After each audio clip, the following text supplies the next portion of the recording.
Assalamualaikum warahmatullahi wabarakatuh. Hai semuanya, perkenalkan saya Ayu Melawati, guru BK di SMA Negeri 2 Krakatau Steel Cilegon. Gimana nih kabarnya hari ini? Semoga semuanya dalam keadaan sehat walafiat. Amin ya robbal alamin. Nah, kali ini aku ingin memberikan bimbingan klasikal tentang panduan pemilihan mata pelajaran pilihan pada fase F. Apa itu fase F? Jadi kalau di kurikulum Merdeka itu menggunakan redaksi fase F gitu, bukan lagi kelas. Di mana fase F ini berarti adalah fase yang ada pada kurikulum Merdeka. Di dalamnya terdapat kelas 11 dan 12 pada jenjang satuan pendidikan, yaitu tingkat SMA, SMK, madrasah aliyah, atau sederajat. Begitu. Tujuan dari bimbingan klasikal kali ini adalah agar peserta didik dapat memilih mata pelajaran pilihan yang menunjang prospek karir atau studi lanjutnya di masa yang akan datang. Jadi, melalui tujuan tersebut, sudah jelas bahwa di fase F ini adalah akan mempersiapkan peserta didik untuk sejalur pada jenjang karir yang akan dipilihnya. Nah, kemudian apa yang harus dipersiapkan untuk bisa memilih mata pelajaran pilihan pada fase F ini? Yang pertama adalah berkaitan dengan dasar pemilihannya. Apa sih yang mendasari kita untuk menempatkan atau memilih mata pelajaran yang akan dipilih nanti? Yang pertama adalah terkait dengan bakat, yang kedua terkait dengan minat, dan yang ketiga terkait dengan kemampuan peserta didik. Dari ketiga hal ini tentu kita perlu ketahui bahwa bakat yang kita miliki yaitu berkaitan dengan kemampuan yang sudah ada pada diri kita, di mana bakat ini apabila dikembangkan akan menolehkan sebuah prestasi. Artinya apabila diasah akan semakin baik, akan semakin tinggi kualitasnya, akan semakin bagus gitu. Nah, sedangkan apabila berkaitan dengan minat artinya ini berkaitan dengan apa yang kita mau, apa yang kita inginkan, apa yang kita minati, begitu ya. Nah, berbeda halnya dengan kemampuan peserta didik, bahwa kemampuan peserta didik ini menggambarkan kondisi peserta didik seperti kondisi kemampuan dasar berpikirnya atau IQ-nya. Yang kedua, kemampuan kognitif, afektif, dan psikomotorik yang tergambarkan salah satunya adalah melalui nilai raport. Pada kurikulum Merdeka ini, setiap peserta didik diharapkan mampu memiliki prospek karir, arah tujuan karir. Nah, ada nggak nih di sini yang masih bingung ketika ditanya, kamu cita-citanya mau jadi apa? Dan masih belum bisa jawab. Jadi, langkah pertama adalah kita harus tahu kemana tujuan atau arah cita-cita kita. Tanya kepada diri kita sendiri, kamu tuh mau jadi apa? Kamu cita-citanya apa? Kalau misalnya terpikirkan bahwa kita ingin menjadi dokter, misalnya, menjadi perawat, menjadi pengacara, menjadi arsitektur, menjadi ilmuwan, nah seperti itu. Jadi, kalau sudah terpilih, terancang apa yang ingin kita capai atau apa cita-cita kita, maka secara tidak langsung kita sudah dapat menganalisis apa yang sudah saya miliki untuk menggapai cita-cita itu. Apakah bakat saya? Apakah minat saya atau kemampuan dasar saya juga sama-sama sudah didukung untuk mencapai cita-cita tersebut. Selanjutnya adalah berkaitan dengan seperti apa dukungan sekolah yang diberikan dalam perencanaan atau pemilihan mata pelajaran pilihan di fase F ini. Yang pertama adalah melakukan sosialisasi. Sosialisasi kepada siapa? Yaitu kepada peserta didik, kepada orang tua, dan kepada orang-orang yang memiliki kepentingan untuk bisa diketahui. Misalnya seperti stakeholder sekolah, Bapak Ibu guru. Nah, diberikanlah informasi-informasi sosialisasi yang demikian salah satunya adalah melalui tutorial atau melalui bersosialisasi langsung. Yang kedua adalah dengan cara mengeksplorasi minat dan bakat peserta didik. Saat ini, hal tersebut bisa ditunjang oleh kondisi program sekolah seperti intrakurikuler, ekstrakurikuler, dan kokurikuler. Ketiga hal tersebut dapat menunjang, mengembangkan kemampuan, minat, dan bakat peserta didik. Selain itu, dukungan sekolah juga terkait dengan informasi rencana alternatif karir setelah lulus SMA. Ini menunjukkan bahwa kita perlu tahu arah karir kita akan kemana setelah lulus SMA. Akankah kita masuk ke perguruan tinggi, masuk ke politeknik, masuk ke akademi, atau masuk ke akpol misalnya, ke sekolah kedinasan. Nah, kita harus sudah tahu alternatif rencana karir yang ingin kita capai. Salah satunya adalah dengan mengetahui program studi apa yang ingin kita ambil. Dukungan sekolah yang keempat adalah melalui pendampingan dalam pemilihan mata pelajaran. Pendampingan ini dilakukan oleh guru bimbingan dan konseling, wali kelas, orang tua, dan guru mata pelajaran. Jadi, keempat stakeholder tersebut adalah yang dapat mendukung pemilihan mata pelajaran sesuai dengan prospek karir ke depannya pada diri peserta didik. Jadi kalau dari segi guru bimbingan dan konseling, mereka melakukan analisis terhadap nilai rapot, kemudian apalagi yang dianalisis hasil angket pemilihan mata pelajaran, ada juga terkait dengan kemampuan dasarnya, misalnya IQ, dan tentu dilihat juga hasil tes minat bakat beserta dengan apa sih yang menjadi kekuatan dari seorang siswa tersebut. Nah, di situ kita akan mulai memetakan, membantu, mendampingi peserta didik dalam pemilihan mata pelajaran pilihan. Selanjutnya adalah dari wali kelas, yang tentunya wali kelas ini dianggap lebih dekat dengan peserta didik karena mereka adalah sebagai orang yang dipercaya untuk bisa memberikan masukan-masukan kepada peserta didik terkait dengan mata pelajaran pilihannya. Berikutnya adalah dengan orang tua. Nah, dengan orang tua ini tentu dengan diskusi bersama mereka akan menghasilkan sebuah keputusan di mana apa pilihan karir yang akan diambil dan bagaimana prospeknya ke depannya. Selanjutnya adalah guru mata pelajaran. Nah, melalui konsultasi kepada guru mata pelajaran ini tentu akan bisa mempermudah peserta didik dalam memahami kemampuannya pada mata pelajaran pilihan yang mungkin nanti akan diambilnya. Dukungan sekolah yang kelima adalah memberikan kebijakan atau keleluasaan kepada pengembangan peserta didik, yaitu melalui pengembangan minat, bakat, dan kemampuan peserta didik. Nah, melalui hal tersebut sudah jelas bahwa di sekolah akan selalu memfasilitasi dengan maksimal dari minat dan bakat peserta didik, salah satunya melalui ekstrakurikuler tadi.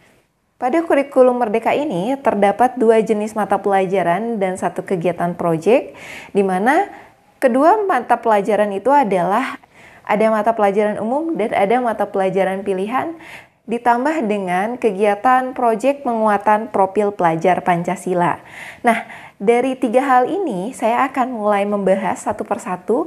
Yang pertama adalah berkaitan dengan mata pelajaran umum.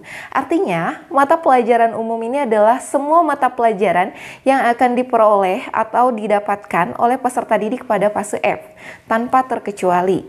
Mata pelajaran umum ini berkaitan dengan mata pelajaran yang pertama adalah mata pelajaran pendidikan agama, 2 jam pelajaran. Selanjutnya, mata pelajaran pendidikan Pancasila, 2 jam pelajaran. Selanjutnya, mata pelajaran matematika dengan 3 jam pelajaran. Bahasa Indonesia dengan 3 jam pelajaran. Bahasa Inggris dengan 2 jam pelajaran. Sejarah dengan 2 jam pelajaran. Pendidikan jasmani dan keolahragaan dengan 2 jam pelajaran.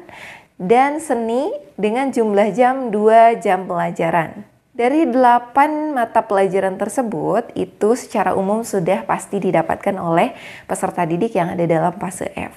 Nah, bagaimana selanjutnya dengan mata pelajaran pilihan? Jumlah jam mata pelajaran pilihan ini disediakan oleh kurikulum Merdeka secara opsional, boleh memilih beberapa mata pelajaran yang disediakan di sekolah sesuai dengan sumber daya atau tenaga pendidik yang ada di sekolah. Adapun terkait jumlah jam pelajarannya adalah sebanyak 20-25 jam pelajaran per minggu. Artinya dari 20 jam pelajaran itu misalnya berarti dibagi menjadi 4-5 mata pelajaran yang akan diambil. Itu keempat atau 5 mata pelajaran tersebut adalah opsional dari peserta didik, karena peserta didik yang memilih disesuaikan dengan minat, bakat, dan kemampuan peserta didik yang didukung juga dengan hasil angket serta dianalisis oleh beberapa pendamping dari pemilihan mata pelajaran pilihan.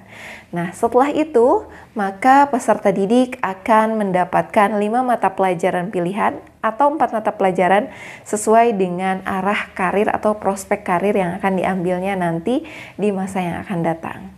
Jadi, yang dilakukan dalam pembelajaran di kelas 11 atau pada fase F nanti adalah berkaitan dengan pelajaran umum atau mata pelajaran umum yang tadi ada 8, kemudian ditambah mata pelajaran pilihan dengan jumlah jam 20-25 jam pelajaran, ditambah dengan proyek penguatan profil pelajar Pancasila. Selanjutnya adalah terkait mata pelajaran pilihan yang tersedia di beberapa mata pelajaran berikut ini, yaitu ada mata pelajaran biologi, fisika, kimia, matematika tingkat lanjut, informatika, geografi, sosiologi, ekonomi, antropologi, bahasa Indonesia tingkat lanjut, bahasa Inggris tingkat lanjut, bahasa Jepang, bahasa Arab, bahasa Prancis, bahasa Mandarin, bahasa Jerman, prakarya dan kewirausahaan, serta mata pelajaran lainnya yang dikembangkan sesuai dengan sumber daya manusia yang tersedia. Dari beberapa mata pelajaran pilihan yang tadi sudah saya sebutkan, maka setiap sekolah diberikan otonomi untuk memilih mata pelajaran apa yang disediakan sesuai dengan sumber daya manusia dan dipertimbangkan dari seperti apa pemilihan minat dan bakat peserta didik. Saya di sini akan memberikan satu buah contoh ilustrasi bahwa misalnya ada seseorang peserta didik ingin menjadi seorang arsitek, bahwa mata pelajaran penunjangnya adalah 2, yaitu matematika dan fisika. Jadi peserta didik ini selain menilai bakat, minat, dan kemampuannya, dia juga harus mengetahui mata pelajaran pendukung apa sih yang dapat menunjang dari pilihan prodi yang akan dia ambil. Kalau misalnya mau seperti tadi adalah memilih arsitek, berarti pilihlah mata pelajaran setidaknya wajib mengambil fisika dan matematika tingkat lanjut, seperti itu. Nah, jadi itu kan baru 2, lantas 3 atau 2 lagi, apa dong mata pelajaran yang dipilih? Lihat pada posisi peserta didik. Apakah peserta didik ingin mengembangkan atau membuat 2 pilihan karir yang berbeda?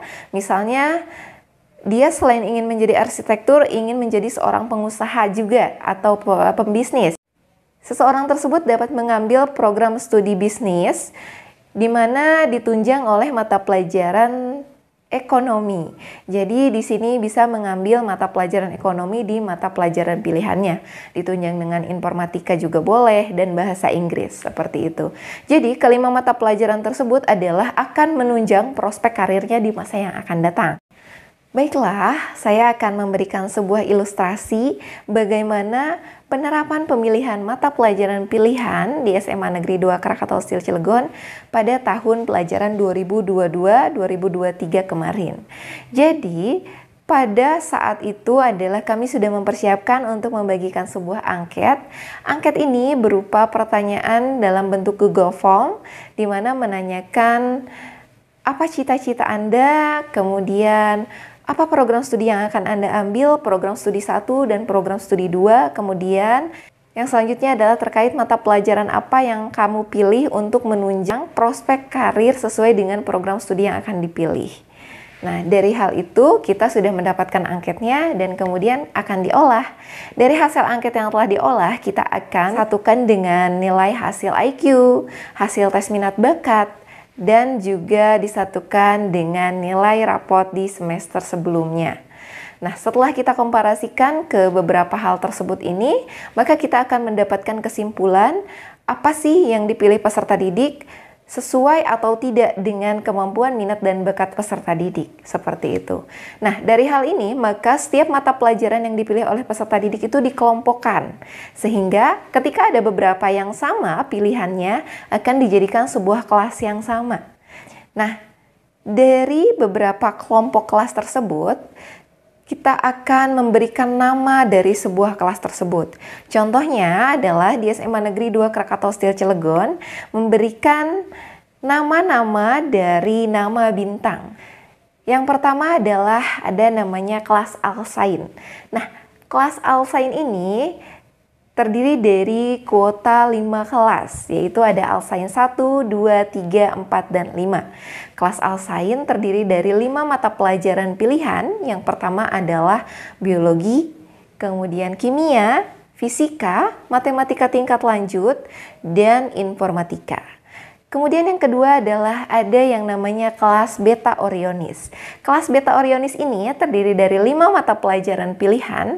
Yang pertama adalah mata pelajaran biologi, yang kedua adalah mata pelajaran kimia, yang ketiga adalah mata pelajaran ekonomi, yang keempat adalah mata pelajaran bahasa Inggris tingkat lanjut, dan yang kelima mata pelajaran informatika. Berbeda dengan jenis kelas yang ketiga, yaitu kelas Castor. Nah, kelas Castor ini memiliki 5 mata pelajaran pilihan. Yang pertama adalah ekonomi, yang kedua geografi, yang ketiga sosiologi, yang keempat bahasa Inggris tingkat lanjut, dan yang kelima adalah informatika. Nah, sedangkan untuk kelas yang keempat atau jenis kelas yang keempat dengan namanya adalah kelas Denebola. Kelas Denebola ini memiliki 5 mata pelajaran pilihan. Yang pertama adalah fisika, yang kedua matematika tingkat lanjut, yang ketiga adalah ekonomi, yang keempat adalah sosiologi, dan yang kelima yaitu informatika. Next, ke jenis kelas yang terakhir yaitu kelas Polaris. Nah, kelas Polaris ini memiliki 5 mata pelajaran pilihan. Di antaranya adalah ekonomi, kemudian sosiologi, bahasa Indonesia tingkat lanjut, dan bahasa Inggris tingkat lanjut, serta informatika.